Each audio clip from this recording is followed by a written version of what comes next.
MPC BiPC విద్యార్థులకి ఒక వరం CA కోర్సులు. CA చదివే విద్యార్థుల్లో 40% మంది ఎంపీసీ మరియు బైపీసీ విద్యార్థులే. Master minds. ప్రెస్ మిత్రులకు నమస్కారం. ఈరోజు చూస్తే ఎంతో దారుణంగా ఓడిపోయి వై నాట్ 175 అని చెప్పి వెర్రివీగి 11 సీట్లకి పరిమితమైన ఈ జగన్మోహన్ రెడ్డి ఈ గడిచిన 5 సంవత్సరాల్లో ఏ రకంగా రాష్ట్రాన్ని చిన్నాభిన్నం చేసి ఒక ఫైనాన్షియల్ క్రైసిస్కి తోసేసిన వ్యక్తి చరిత్రలో ఎవరైనా ఉన్నారంటే ఒక్క జగన్మోహన్ రెడ్డి అని చెప్పి చెప్పాల్సి ఎంత అవసరం ఉంది. ఎందుకంటే ఇప్పుడే చూసాం, నారా చంద్రబాబు నాయుడు గారు పవర్ పాయింట్ ప్రెజెంటేషన్ ఇస్తూ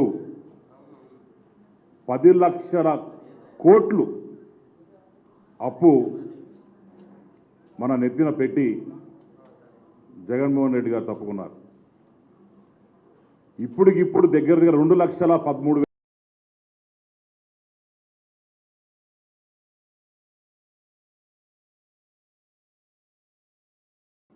ఇంక ఇది కూడా జస్ట్ ఎస్టిమేటెడ్ రఫ్ అనాలిసిస్ ఈరోజు ఇచ్చాం. ఇది ఇంకా ఎంత దూరం తోగుతా పోతుంటే ఎన్ని డెడ్ బాడీస్ బయట వస్తాయో, ఎన్ని కథలు వస్తాయో మనం ఇంకా చూడాల్సిన అవసరం ఉంది. నేను జగన్మోహన్ రెడ్డి గారు సూటిగా అడగవుతున్నా, ఈరోజు నువ్వు అసెంబ్లీ పెట్టలేక, మమ్మల్ని ఫేస్ చేయలేక, పబ్లిక్ని ఫేస్ చేయలేక, చంద్రబాబు నాయుడు గారు మేము అడిగే ప్రశ్నలకి సమాధానం చెప్పలేక ఢిల్లీకి పారిపోతావు. అక్కడ కూర్చొని ఏమి పని పాట లేకుండా మరి లోకేష్ గారి గురించి, రెడ్ బుక్ గురించి పోస్టర్లు వేసుకొని ఫోటోలు పెట్టుకొని ఈరోజు నువ్వు ఫోటో ఎగ్జిబిషన్ పెట్టే స్థితికి ఈరోజు నువ్వు దిగజారిపోయినావంటే నువ్వు ఏ రకంగా నీ ఆలోచనలు ఉన్నాయో పబ్లిక్ అందరికీ ఈరోజు అర్థమవుతా ఉంది. మేము పుట్టి 45 రోజులు అవుతుంది, గెలిచి పుట్టి. ఈ 40 రోజుల్లో మరి ప్రెసిడెన్షియల్ రూల్ పెట్టాలట. ఈ 46 రోజుల్లో ఏం జరిగిపోయిందని జగన్మోహన్ రెడ్డి గారు ప్రెసిడెన్షియల్ రూల్ పెట్టాలా? నువ్వు చేసిన 5 సంవత్సరాల అరాచకాలు ఏ రకంగా ఉన్నాయో ఒక్కొక్కటి బయటపెడతా ఉన్నాం. ఏ రకంగా నువ్వు మరి ఎంతమందిని నువ్వు నీ ఉన్మాదంతో చంపావో ఈరోజు అసెంబ్లీ సాక్షిగా ఏ దళితుడికి నువ్వు చంపావో, ఏ మైనారిటీని చంపావో, ఏ ఎస్సీసీ చంపినావో, ఎంతమందిని నువ్వు పొట్టన పెట్టుకున్నావో అసెంబ్లీ సాక్షిగా పవర్ పాయింట్ ప్రెజెంటేషన్ పెట్టి ఇచ్చిన వ్యక్తి చంద్రబాబు నాయుడు గారు. ఈరోజు మా మీద నువ్వు అభియోగం నోపావు. 30 ఒక ఎఫ్ఐఆర్ కావచ్చు, ఒక పోలీస్ కేసు కావచ్చు, ఒక ఎంక్వైరీ ఏమన్నా జరిగిందా? పడ్డారు వీళ్ళు 33 మంది. సూటిగా ప్రశ్నిస్తా ఉండా. దీనికి నీకు చిత్తశుద్ధి ఉంటే నిజంగానే రేపు ఇంకొక 1-2 గంటల లోపల మీ సాక్షి ఛానల్లో పెట్టు ఫోటోలు వేసి, ఎక్కడెక్కడ చంపబడినారు, ఎక్కడెక్కడ హత్య చేయబడ్డారు, ఏ రకంగా చేయబడ్డారు అనేది మొత్తం ఒక రిపోర్ట్ ఇవ్వు. తప్పకుండా దాని మీద చర్యలు తీసుకునే బాధ్యత మా మీద ఉంటుంది. నిజంగానే ఈ జగన్మోహన్ రెడ్డి గారిని 2 మనుషులతో పోల్చొచ్చు. పాత సినిమా ఒకటి వచ్చింది, అప్పులు అప్పారావు అని చెప్పి. ఆ సినిమాలో చూస్తే రాజేంద్ర ప్రసాద్ గారు దొరికినట్టు అప్పు తీసుకుంటా ఉంటాడు, మళ్ళీ ఈడు. అదే రకంగా ఏ డిపార్ట్మెంట్లో చూడు బ్రహ్మాండంగా తెలివిగా అప్పు చేస్తున్నాడయ్యా. ఆఖరికి అసెంబ్లీ ఒకటి వదిలేసి మిగతావన్నీ కూడా కుదవబెట్టే పరిస్థితి. మరి ఆ లిక్కర్ చూస్తే నెక్స్ట్ 20 సంవత్సరాలు ఏంది, లిక్కర్ని ఎరాటికేట్ చేసి బ్యాన్ చేస్తాను, మద్యపాన నిషేధం చేస్తానన్న వ్యక్తి దాని మీదే 25 సంవత్సరాలు కుదవబెట్టి డబ్బు ఇస్తున్నాడంటే ఈయన ఎటువంటి మరి మనిషో ప్రజలందరూ గమనిస్తూ ఉంటారు. అంతేకాకుండా ఫ్యాబ్లో ఎస్కోబార్ అని చెప్పి ఒకడు ఉన్నాడు డ్రగ్ డీలర్. ఈయన పేరు జగన్ ఎస్కోబార్ అని పెట్టాలా. ఎందుకంటే సిమిలారిటీస్, అదే ఏజు, అదే డ్రగ్ డీలరు, అదే కథ, అదే మెక్సికోలో నార్కోస్ అని చెప్పి ఒక సీరియల్ కూడా నెట్ఫ్లిక్స్ చూడండి దయచేసి. చాలా దగ్గర సిమిలారిటీస్, అదే సైకోతనం, అదే రకంగా ఏ ఏజ్లో ప్యాబ్లో ఎస్కోబార్ అయితే ఎంపీ అయినాడో అదే ఏజ్లో ఈయన అయినాడు. ఏ రకంగా అయితే వాళ్ళ దగ్గర మనుషుల్ని చంపేసినాడు, ఈయన వాళ్ళు చిన్నాయని చంపేసినాడు. కిల్డ్ బాబాయ్ అంటే కూడా చెప్పడు. 5 సంవత్సరాలు ఈ ప్రభుత్వం ఉన్నాడు కదా, సొంత బాబాయిని చంపినవాడు పట్టుకోలేనాడు. ఇంకా ఎవరిని పట్టుకుంటారండి? మనం ఉద్ధరించింది ఏం చేశాడు ఆయన ఒకసారి గమనించాలి. అదే రకంగా మొన్న చూస్తే మదనపల్లి ఇన్సిడెంటు. మదనపల్లిలో రాత్రికి రాత్రి ఆర్డీఓ ఆఫీస్ తగలబెట్టేస్తారు. నేను పెద్దిరెడ్డి గారిని ఒకటే తెలుసుకున్నా, రెడ్డి నువ్వు ఎంత అవకతవకలు చేసినావో మొత్తం బయటపడతా ఉన్నాయి. ఎవడోడు ల్యాండ్ 22B పెట్టినావో, 22A పెట్టినావో, ఏ రకంగా నువ్వు ల్యాండ్ స్కామ్లు చేసినావో, ఏ రకంగా ఏపీఐసి నుంచి మీ భార్య పేరు మీద కావచ్చు, అక్కడ ఉన్న వేరే ఎమ్మెల్యేలు మా మధుసూదన్ రెడ్డి వాళ్ళ భార్య పేరు మీద కావచ్చు, ఇలా ఏ రకంగా నువ్వు ఏపీఐసి నుంచి ల్యాండ్ తీసుకొని దొబ్బేసినావో ఇవన్నీ కూడా మీ మీద కూడా వస్తూ ఉన్నాయి. Wait and watch. ఎవరిని వదిలిపెట్టే సమస్య ఉండదు. చంద్రబాబు నాయుడు గారు హెలికాప్టర్ నుంచి ఇమీడియట్ గారు పంపించడం జరిగింది. దీంట్లో మరి ఎంక్వైరీ చేస్తే డెలిబరేట్గా అవన్నీ ఫైల్స్ అవన్నీ కాల్ చేసి మరి ఇవన్నీ కూడా ఒక తప్పుదారు పట్టించిన విధంగా ఆ physical copies, online data copies అన్నీ కూడా కాల్ చేయడం జరిగింది. దీని మీద ఎంక్వైరీ తప్పకుండా ఎవరైతే ఇబ్బందులు పెట్టినారో, ఎవరైతే శిక్షకు అర్హులో వాళ్ళు ఎవరిని కూడా స్పేర్ చేసేది లేదని చెప్పి తెలియజేసుకుంటూ, ఇంకా జగన్మోహన్ రెడ్డి గారు మరి ఎందుకు భయపడుతున్నా అర్థం కావట్లే. లోకేష్ గారి దగ్గర రెడ్ బుక్ ఉంది, ఉన్నమాట వాస్తవం. ఎలక్షన్స్ టైంలో రెడ్ బుక్ గురించి ఎవరు మాట్లాడలే, ఎక్కడ కూడా ఆయన కార్యకర్తల పేరు ఉన్నాయి ఈ రెడ్ బుక్లో అని ఎక్కడ మాట్లాడలే, జరగలే. ఆయన చెప్పడం ఏముంది, ఎవరైతే ఎంప్లాయీస్, గవర్నమెంట్ ఎంప్లాయీస్ పెట్టుకొని ఎవరైతే జగన్మోహన్ రెడ్డి గారి కొమ్ము కాసి, ఎవరైతే గవర్నమెంట్ కొమ్ము కాసి దాచుకోవడానికి ఎవరైతే మరి తోడ్పడిన వ్యక్తులు ఎవరున్నారో వాళ్ళని యాక్షన్ తీసుకుంటా అని చెప్పి రెడ్ బుక్ పెడితే ఈయన అంటాడు ఈ red book. Master minds, the pride of India. Inter, MPC, BiPC, MEC, CEC చదివిన విద్యార్థులకు సిఏ మరియు సిఎంఏ ఫౌండేషన్ కొరకు నూతన బ్యాచెస్ ప్రారంభం. బుక్ పెట్టినాడు, దాంట్లో మా కార్యకర్తలందరూ లిస్ట్ ఉంది, అందుకోసం ఒక్కొక్కటి చంపుకుంటా పోతా ఉన్నాడు అని మాట్లాడతాడు. నిజంగానే ఆ రెడ్ బుక్లో ఫస్ట్ పేరు నీదే జగన్మోహన్ రెడ్డి. నేను చెప్తాడా, ఎందుకంటే the highest biggest criminal ever in history of Andhra Pradesh is one and only Jaganmohan Reddy అని చెప్పేదానికి ఓపెన్ చెప్తాడు.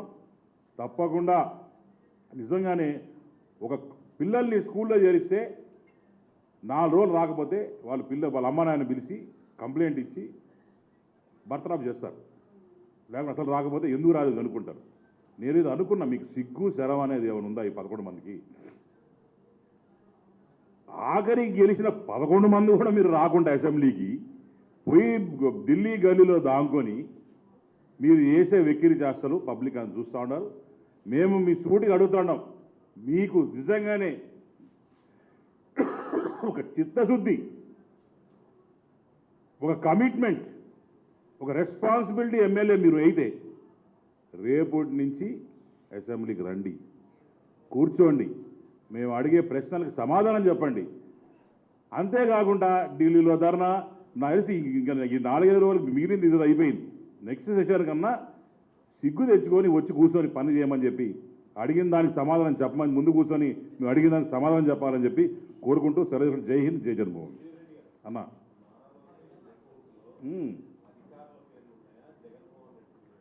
అధికారుల పేర్లు ఉన్నాయని చెప్పి వారే చెప్పారు. అధికారులను పెట్టుకొని ఎవరు వాడుకున్నారు? Who is the principal? మీకు తెలుసు. పార్ట్నర్స్ ఇన్ క్రైమ్ ఎవరు మీకు తెలుసు.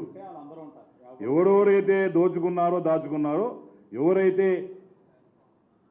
ఈ దోచుకొని దాచుకోవడానికి చేయూతనిచ్చారో వాళ్ళు అందరినీ కూడా వదిలిపెట్టే సమస్య లేదు.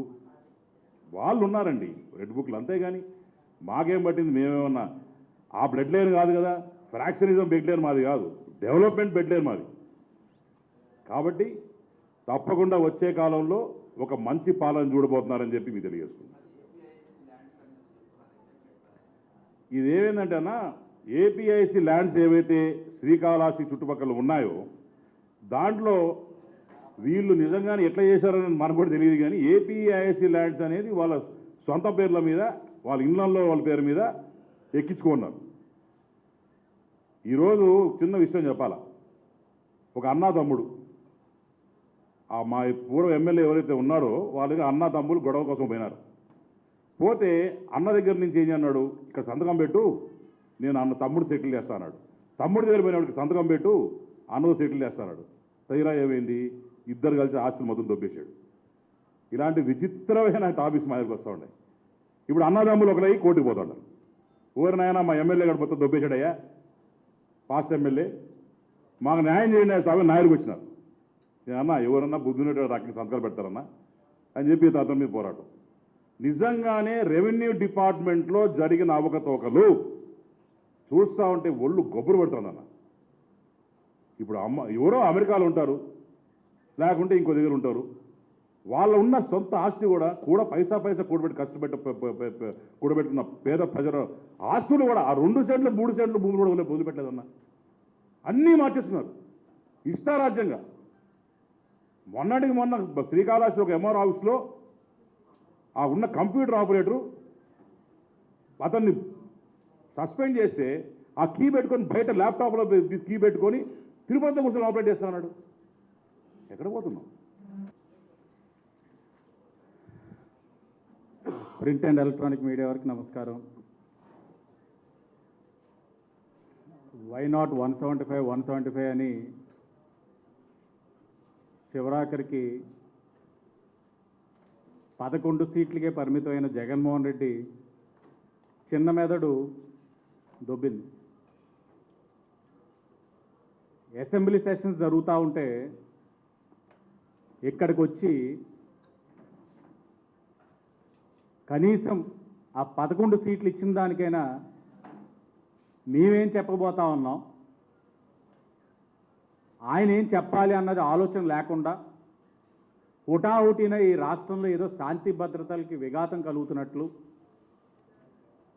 ఏమీ జరగపోయినా కూడా ఏదో జరుగుతుందని చెప్పి నేషనల్ మీడియాలోని ఒక విధమైన హైప్ క్రియేట్ చేసి ఈ రాష్ట్రంలోని శాంతి భద్రతలు అన్నీ కూడా పక్కన పెట్టేసి ఇష్టానుసారంగా ఎన్డీఏ కూటమి వారు ప్రవర్తిస్తూ ఉన్నారని చెప్పి, అంటే ఒక విధంగా ముఖ్యమంత్రిగా ఉండి 5 సంవత్సరాలు ఏ విధమైన పెట్టుబడులు ఈ రాష్ట్రానికి తీసుకురాకుండా ఇప్పుడు కూడా ఏదైతే పెట్టుబడులు పెట్టడానికి ఇన్వెస్టర్స్ అందరూ ముందుకు వస్తూ ఉన్నారో వారందరికీ కూడా ఈ రాష్ట్రంలోని ఇంకా దారుణమైన పరిస్థితులు ఉన్నాయని చెప్పి చిత్రీకరించి ఢిల్లీలో 3 రోజులు చేశాడు. అలాగని ఢిల్లీ పెద్దలు ఎవరైనా అపాయింట్మెంట్ ఇచ్చారా అని అంటే చీకొట్టి బొమ్మన్నారు. ఈరోజు వచ్చావు, వచ్చిన వాడివి fact paper on white paper అట. అసలు ఫ్యాక్షనిస్ట్ నువ్వు ఫ్యాక్ట్ పేపర్ ఇవ్వడం ఏంటి? నీకే రైట్ ఉంది? అసలు శ్వేతపత్రాల గురించి నీకేమైనా తెలుసా? నువ్వు 5 సంవత్సరాలు రికార్డెడ్ ప్రెస్ మీట్స్ కాకుండా ఎప్పుడైనా లైవ్ ప్రెస్ మీట్కి వచ్చావా? వీళ్ళు ఎంత ప్రబుద్ధులంటే వైసీపీ వాళ్ళు శ్వేతపత్రం అదే పని మీద అన్నాం అనుకోండి, శ్వేత అంటే ఎవరైనా అని అడుగుతారు. వీళ్ళు అలాంటి ప్రబుద్ధి వైసీపీ పార్టీ వాళ్ళు. వీళ్ళకి ఏమీ తెలియదు. మాట వస్తే శాంతి భద్రతలు అంటారు. ఆ శాంతి అన్నవాడికి భద్రత ఇచ్చే బాధ్యత మా ఎన్డీఏ కూటమి మేము తీసుకుంటాం. బాగా బాధ్యత ఉంది. నువ్వు ఫ్యాక్ట్స్ గురించి మాట్లాడుతున్నావు అంటే నేను ఒక ఫ్యాక్ట్ అడుగుతా, డిఎన్ఏ టెస్ట్కి నీ ఫ్యాక్ట్ పంపిస్తావా? ఇవన్నీ వదిలేసి ఎందుకు ఇవన్నీ నీకు? మాదక ద్రవ్యాల గురించి, లా అండ్ ఆర్డర్ గురించి ఇదే శ్వేతపత్రం రిలీజ్ చేసినప్పుడు నీకు బాధ్యత లేదు. ఫైనాన్స్ గురించి ఇస్తా ఉంటే ఓట్ ఆన్ అకౌంట్ అంటావు, రెగ్యులర్ బడ్జెట్ ఇవ్వలేదంటావు. మీరు పెట్టిన పెంట మొత్తం ఇప్పుడు ఏ స్థాయిలో ఉందంటే అసలు ఎటు నుంచి ఎటు వెళ్తే అసలు ఏం వస్తుందా అన్నట్లు ఉన్నాయి. ఇప్పుడు చంద్రబాబు నాయుడు గారు ప్రజెంటేషన్ ఇస్తూ ఉంటే మాకు అర్థం కావట్లేదు, ఫిజికల్ డెఫిసిట్ ఏంటి, ఎంత ఉంది, ఇది ఇప్పటికీ పరిస్థితి. ఇంకా కొన్ని బిల్స్ ఆన్లైన్ చేయలేదు, పేబుల్ బిల్స్, ఇవన్నీ కొన్ని ఇంకా నిజాలు బయటికి రావట్లా. ఒక్కొక్క శాఖ మాదే శాఖల దగ్గర నుంచి వాస్తవ పరిస్థితులు తెప్పించుకుంటా ఉన్నారు. ఇవన్నీ కూడితే ఏ విధంగా వెళ్తుందో నెంబర్ అర్థం కాని పరిస్థితి కాబట్టి ఓట్ ఆన్ అకౌంట్ మీద వెళ్తా ఉన్నారు. ఇంత అపార అనుభవం కలిగిన చంద్రబాబు నాయుడు గారు తెలీదా? నువ్వు చెప్పాలా ఇవన్నీ? 52 రోజుల్లో ఈ రాష్ట్రం ఏ డైరెక్షన్లో వెళ్తుంది అంటున్నాడు. డైరెక్షన్ లెస్గా చేసేసిన ఈ స్టేట్ని ఒక డైరెక్షన్ వైపు తీసుకెళ్తా ఉంది చంద్రబాబు నాయుడు గారు. ఈరోజు ఏం చూసినా గంజాయి ఎక్కడ దొరికినా భారతదేశంలో అది ఎక్కడ చూసినా ఈస్ట్ గోదావరి, రంపచోడవరం. గంజాయి క్యాపిటల్గా చేసేసాడు జగన్మోహన్ రెడ్డి వారి టీము. సిగ్గుతో తలదించుకునే వాళ్ళు ఎక్కడికి వెళ్ళినా క్రైమ్ క్యాపిటల్, గంజాయి క్యాపిటల్. ఇలాంటి పరిస్థితుల నుంచి రాష్ట్రాన్ని ఏ విధంగా మేము ముందుకు తీసుకెళ్ళాలని మేము ఆలోచిస్తూ ఉంటే నువ్వు ఇప్పటికీ కూడా నీ బుద్ధి మారదు, ఇంకా కాలుకి బంధాలు వేస్తావు. సహకరించి ఇప్పటికీ కూడా మాట వస్తే కోర్టుకి వెళ్ళావు. కోర్టులు వేడుకుంటే రాదు ప్రతిపక్ష హోదా, ప్రజలు ఆశీర్వదిస్తే వస్తుంది. నీకు ప్రజల ఆశీర్వాదం లేవు. ఇప్పటికైనా అవగాహన చేసుకొని ఆత్మపరిశీలన చేసుకొని నీ నాయకులతో మాట్లాడుకొని ఏం చేయాలని కొంచెం ఆలోచించి అసెంబ్లీకి వచ్చి కూర్చోవాలి. కానీ కోర్టుకి వెళ్తాను, ప్రతిపక్ష హోదా కోసం కోర్టులో పోరాడతాను. ప్రజలందరూ కూడా చీ కొడతా ఉన్నారు వీళ్ళు చూస్తూ ఉంటే. మేము ఫస్ట్ టైం అసెంబ్లీలో అడుగుపెట్టి ఉన్నాం. జగన్మోహన్ రెడ్డి గారికి 2 చేతులు జోడించి విజ్ఞప్తి చేస్తూ ఉన్నాం. నువ్వు మమ్మల్ని ఇబ్బంది పెట్టావు, వ్యక్తిగతంగా నన్ను అన్యాయంగా అరెస్ట్ చేయించావు, నా కుటుంబాన్ని ఇంటిళ్ళ బాధని ఇబ్బంది పెట్టించావు. ఆ ఎక్స్ ఇంటెలిజెన్స్ సీతారామాంజనేయులు ఇతను వేసిన బిస్కెట్లు కక్కుర్తుపడి వ్యక్తిగతంగా నన్నే పార్టీ మారమని ఇబ్బంది పెట్టాడు. ఇవన్నీ మేము మర్చిపోతాం, వేడుకుంటా ఉన్నాం. రండి చంద్రబాబు నాయుడు గారి దగ్గరికి, పవన్ కళ్యాణ్ గారి దగ్గరికి, లోకేష్ గారి దగ్గరికి వెళ్ళి బతిమాలుతాం. మొన్న నీకు హోదా లేకపోయినా ప్రమాణ స్వీకారం అప్పుడు నీకు గౌరవం ఇచ్చారు. నీకు హోదా లేకపోయినా నీ కారు లోపల రావడానికి అనుమతి ఇచ్చారు. ఇచ్చినా నీ గౌరవం నిలబెట్టుకోకుండా ఎక్కడో ఆపి కారు అంటే ఏదో కాన్స్పిరసీ కావాలని వాళ్ళందరినీ అక్కడ రమ్మడం, గుమ్ముగూడి రావడం, గొడవలు చేయడం, గేట్లు ఊపేయడం, లోపల రావడం, గవర్నర్ స్పీచ్కి ఏ విధమైన గౌరవం ఇవ్వకుండా ఎప్పుడు లేని విధంగా చింపేసి అల్లరి పిల్లలు చేసే చేష్టలన్నీ చేసి వెళ్ళిపోయావు. నీకు గౌరవం ఇచ్చినా వదిలేస్తున్నాం. కానీ మేము మరలా వెళ్ళి అడుగుతాం, ఎందుకంటే అసెంబ్లీలోని నిండుగా లేదు. నువ్వు రావాలి, నీ రాక కోసం మీ అందరం చూస్తూ ఉన్నాం. నువ్వు వస్తేనే బాగుంటుంది. అలాగే నువ్వు రాకపోతే ఊరుకోం, అడుగుతూనే ఉంటాం. చంద్రబాబు నాయుడు గారికి దగ్గర, పవన్ కళ్యాణ్ గారి దగ్గర, లోకేష్ గారి దగ్గరికి వీళ్ళైతే ఊ అంటారు కానీ లోకేష్ గారు బతిమాలుతాం, ఆయన తిట్టిన మాటలు పడతాం. జగన్మోహన్ రెడ్డి గారు మాకు అసెంబ్లీలో కావాలి, ఆయన ఉంటేనే బాగుంటుంది. నీకోసం ఆ బాధ్యత మేము తీసుకుంటాం. ఎక్కడ లేదు, ఏ రాష్ట్రంలో లేదు. నీకోసం మేము బాధ్యత తీసుకుంటున్నాం. నువ్వు రావాలి, జగన్ కావాలి మాకు అసెంబ్లీలో. రాకపోతే ఎలా? కాబట్టి మీడియా వారి ద్వారా ఆయనకి తెలియజేస్తున్నాం. రాక కోసం 1000 కళ్ళతో ఎన్నో కళ్ళు అక్కడ చూస్తూ ఉన్నాయి. నాతో పాటు నా అన్న త్రిపులార్ గారు అందరూ చాలామంది వేచి చూస్తూ ఉన్నాం. నిన్న చూశారు, స్టాండప్ అంటే ఎంతమంది నుంచున్నాం మేము అందరం, కేసులు ఉన్న వాళ్ళందరూ కూడా వేచి చూస్తూ ఉన్నారు. మరిన్ని వీడియోస్ కోసం ఛానల్ ని సబ్స్క్రైబ్ చేయండి, లేటెస్ట్ అప్డేట్స్ కోసం వాట్సాప్ ఛానల్ ని ఫాలో చేయండి, అండ్ లింక్ డిస్క్రిప్షన్ లో ఉంది.